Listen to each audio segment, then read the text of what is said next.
Hey guys, my name is Theo. How are you? That's called therapeutic silence.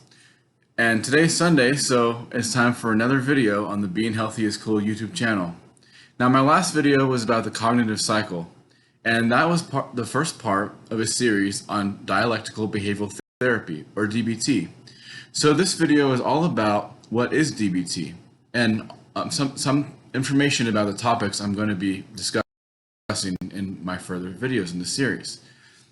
Now, DBT, or Dialectical Behavioral Therapy, was developed by Marsha Linehan, who was a clinical psychologist in the late 80s.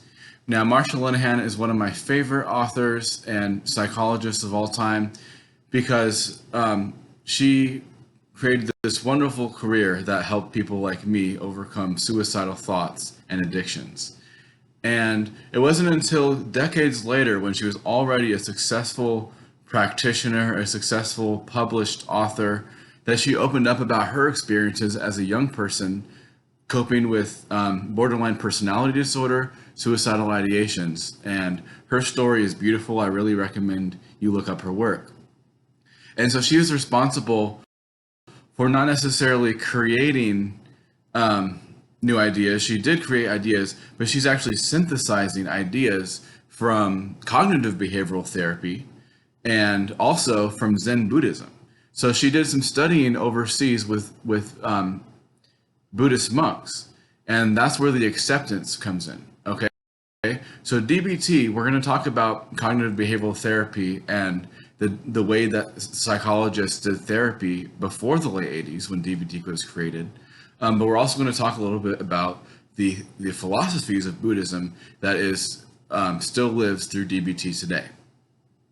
Now, if you go to a group therapy or a psychologist, chances are the kind of therapy they're going to be working with you in 2020 is cognitive behavioral therapy and or dialectical behavioral therapy. And we're not going to talk about, what it's used for. It can be used for so many things. And I think that it's a great place to start. I think it can be helpful if you have trauma, if you have suicidal ideations, if you have addictions, if you have problems with communication, self-esteem, depression and anxiety. And now myself as a wellness practitioner, I use all kinds of different modalities and therapies, including CBT, DBT, Gestalt therapy, and I'm not limited or regulated in in the kind of modalities that I use. But it's a great place to start. So DBT, the dialectical and dialectical behavioral therapy, stands for dialectical. And dialectical means something that is made up of two opposing forces. And those two opposing forces in DBT are the technologies of acceptance and the technology of change. Okay? So these can seem so opposite, accepting what's going on, but also changing it. Now, the reason why Marsha Linehan brought these two ideas together in DBT therapy is because of what was happening the decades before she was a psychologist. Now, before she was a psychologist, she was a child and she was a young adult struggling with her mental health. And so the help that she needed really wasn't out there, okay? And now in the 70s and the 80s, if you lived through that time and you saw a counselor, or if you see movies, the cliche sitting on a couch and a doctor asking you how you feel over and over again, and how does that make you feel? And how does that make you feel? And then you tell them how they make you feel and they say, oh, I see, interesting. Well, then they say, oh, let's accept that. Can you accept your feelings? Can you accept your feelings?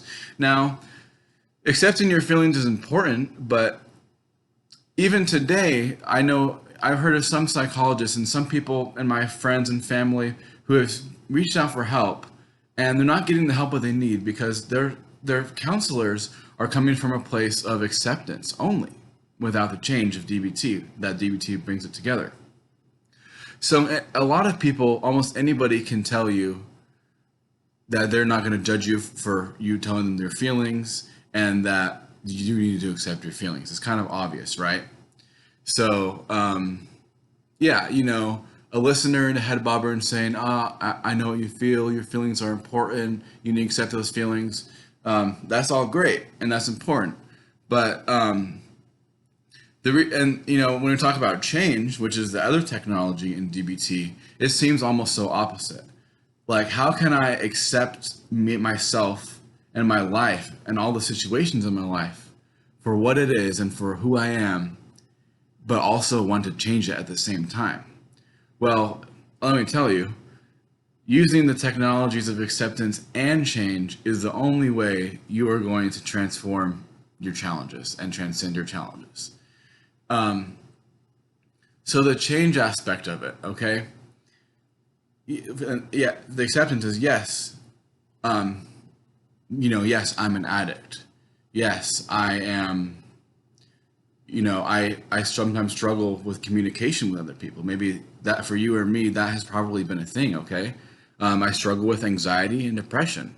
Okay, 100% of people, including every single person watching this video, struggles with mental wellness. That is a true statistic that I observe, because if we're being honest, everyone struggles with mental wellness. So let's stop pretending like we don't and talk about it. And that's what I'm here to do with you. So if I wish to change anything that's going on in my life, I have to accept it first. I have to accept that I could do better. Okay, so that's a transition into change. I can accept that I've made mistakes, that I've been hurt before, that I've hurt others.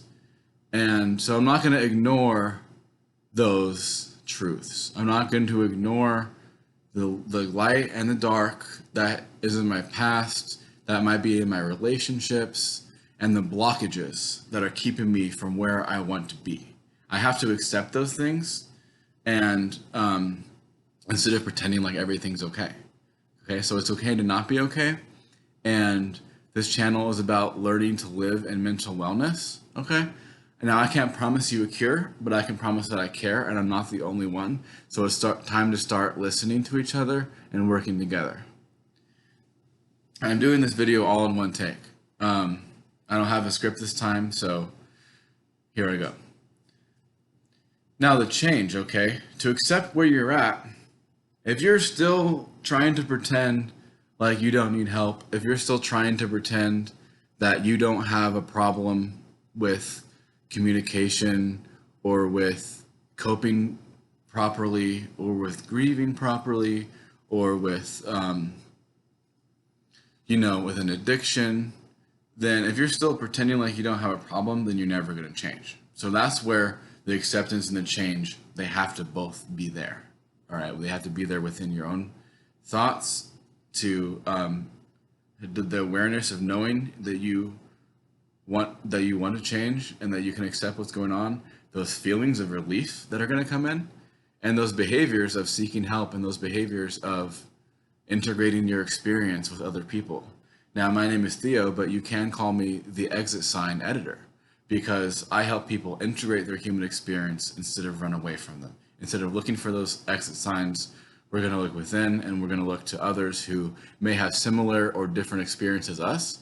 But let me tell you, I run a free weekly support group, and everyone gets a chance to open share, and I'm not the only one that gives people feedback. Okay, as a group, we're all keeping track of each other's symptoms and building that trust to heal our deep hurts and our fears.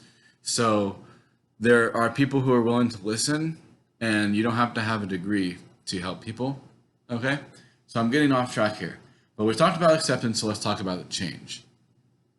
Now, there are many things that you have control over in your life. You're not doomed by circumstances to the extent so that if you're watching this video, there are some things that you can do to change. Now, you need to get some support too. So that's something that you can do, is reach out for support and to find a group of people or practitioner that you resonate with. If you resonate with my videos, you can leave a comment. If you have any questions or want to share a story or a suggestion for a video, or you can email me at beinghealthyiscool22@gmail.com. Now, I will not share anything that you said to me through my email unless you specifically give me permission to do so. So I'm willing to work with you, okay? Now, the acceptance of change. Do you have control over the people you let into your life? The people you have relationships with? The people you work with? the people you allow into your emotional space. Okay, so yes, you do. Do you have control over what you put into your body? Yes, you do. Do you have control over your own thoughts and feelings? Now, you might think it's impossible to have control over your thoughts and feelings. At one time, I did too. I thought that I experienced life and it was too much for me, that I was just damaged. And my feelings, I just thought that I was doomed to always have these crippling feelings that are holding me back from being what I want to be and feeling how I want to feel. Now, if that's the same case with you, I suggest that you check out my previous video called How to Identify and Process Triggers and Negative Feelings Using the Cognitive Cycle. That is actually the first video in this DBT lesson series, but this is kind of episode number 0 because we're going to learn about what is DBT in the first place. So changing your relationships. Maybe if the people you want in you have relationships with, you care about and you feel that they're worthwhile, then start setting some boundaries with them. If you feel that your relationship needs improvement for you to benefit from it and for it to be a healthy situation, then set some boundaries. Do you have the control? Do you have control of setting boundaries? Yes, you do. Do you have control of asking for what you need? Yes, you do. Now, you can't control other people, so they might not be able to give you what you need, but you do have the right to ask for what you need and to make choices based on the reality of how people are treating you. Choices. So you have the choice of what you put into your body as well. This could be drugs, substances. I'm going to have a video called What's the Difference Between Addiction and Treatment? Because people are like, okay, I'm prescribed these medications and, I'm not going to be the person who's going to advocate you to take medications or to not take medications. You have to listen to your own heart and your own self if that's part of your plan or not. No judgment either way. Some people can benefit from herbal medicine, from supplements and stuff like that. So pay attention to how they make you feel. Maybe you don't want to be on something forever, but for the time being, it might, suppress your symptoms enough to keep on going to get you to that next level. And maybe you won't always have to be dependent on pharmaceuticals or from other medications. Now, what about food? Food, especially a lot of processed food and stuff with sugar, does not affect your body well. And your body and mind are intimately connected. So the kind of food that you choose to put into your body greatly affects your mental health. And there's a lot of new science that supports this. And me, as an artist and a scientist and a speaker, as a person who cares about you, I'm going to be publishing articles about this as well. So yeah, food and nutrition and exercise, what you put into your body and how you exercise your body as well. Now, the people and environment thing, I take that really seriously in my life because going back to the thing about addiction and treatment, this is kind of an all-encompassing idea. The way that I tell people whether something is for me is an addiction or if I'm being treated, because it's like, okay, so you get hooked on these treatments by the doctor or by the practitioner. Am I just addicted to this stuff? Like, too? Now, I had this question and I answered it eventually for myself. And the difference is, and I actually think one of my mentors, who's a psychiatrist, answered this question for me. Because I said, doctor, now I'm on this medication. Okay, I said this a year or two ago. Doesn't that mean I'm just as much as an addict as I was before I got sober and before I came to you? And he said, the difference is you have to answer it for yourself. Is this treatment harming me, or this substance harming me, or is it helping me? So if you're one of those people who thinks that you might have a problem with addiction, or you're someone who's being treated for a blockage or an issue in your wellness that you're working on overcoming, if you want to ask yourself if you're addicted or whether you're just being treated, it's all the way that you resonate with it and if it's harming you or helping you. Same thing with everything in your life. people, what you do for work, what you believe in, the environments you are in, that you have a choice in. Is it harming you or helping you? If it's helping you, or if you feel like there's a good amount of both, then there are some changes you can make. And if it's harming you and continue harming you, if you try to set boundaries and you try to do inner work and communicate your needs, then there might need to be some distancing in those aspects of your lives or in those people. So CBT and DBT, because DBT borrows a lot of the concepts talked about in cognitive behavioral therapy, concepts such as communication, using effective coping skills that work for you, radical acceptance, grief, anger management, emotional regulation. These are all things that people have been talking about for decades. But what Marsha Linehan did is she kind of highlighted the best parts of cognitive behavioral therapy and also brought in the radical acceptance of Zen Buddhism, which I think is really cool. I think it's really cool to bring in philosophies into wellness, different philosophies from around the world and from different perspectives. And you can learn more about this if you look up Marsha Linehan and her learnings and her teachings of acceptance. And I think it's really cool as we talked about going into these monasteries and how the kind of stuff that she did and the kind of like chores that they gave her and exercise that they gave her as her being a part of that community and learning from those people to learn acceptance techniques. One of the techniques that I've learned about from Marsha Linehan, who created dialectical behavioral therapy, is an interesting technique called willing hands. Now, I don't necessarily think that this is an evidence-based technique in some ways, but I've seen the evidence in my own life. So let you decide for yourself if this science works for you or not. It's really simple. It's not the kind of thing I usually talk about on this channel, but it has to do with anger. And if you feel anger towards someone, or you're having a conversation where you feel it might come up, try opening the palms of your hand and putting them to the side of yourself with your palms open like this, with your palms and wrists face frontwards, okay, parallel to your chest. So your palms are flat and they're facing outwards, like towards you, that way. Almost like you're giving a hug to someone, okay? Marsha Linehan says that it's hard to be angry when you open your arms like this. So if you're talking to someone who's stressing you out or who's making you angry, put out your arms like this. And it's almost like showing your belly to them like you're an animal rolling over, like you're vulnerable with them and you're more accepting than the physical body language and the chemicals of tension and the muscles that are in your body when you tense up your fist or you fold your arms or you stomp your feet or something like that. So willing hands is a cool technique as well.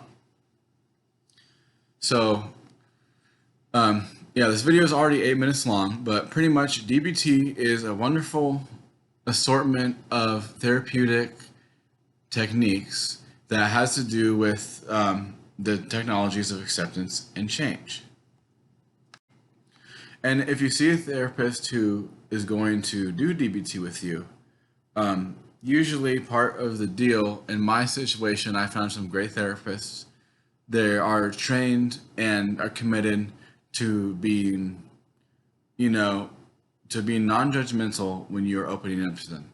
In my support group, which is mostly DBT based, I certainly try my hardest to not judge someone who is spilling out their life to you. Have you had an experience with DBT?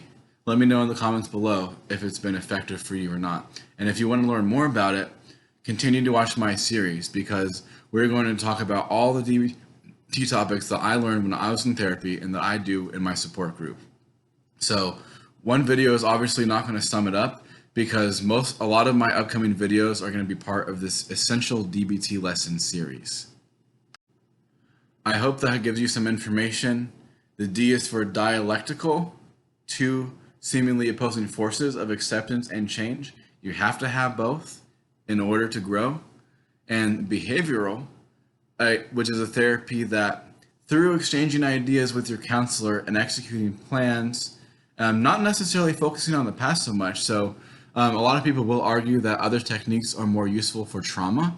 Now, I do think that DBT can be helpful for trauma, but it more brings into the idea of taking responsibility for your life at this present moment and accepting and transmuting everything that's happened to you and making choices that you can take responsibility for your own health and continuing your path and continuing your wellness goals. And the therapy, of course, is a treatment that is meant to be helpful, not harmful, is meant to be therapeutic. DBT principles, along with some other ideas and content I'm going to share with you in this channel, can even bring purpose to our suffering. Thank you for watching this video. I hope I didn't ramble too much. Once again, my name is Theo from the Being Healthy is Cool YouTube channel and free weekly support group.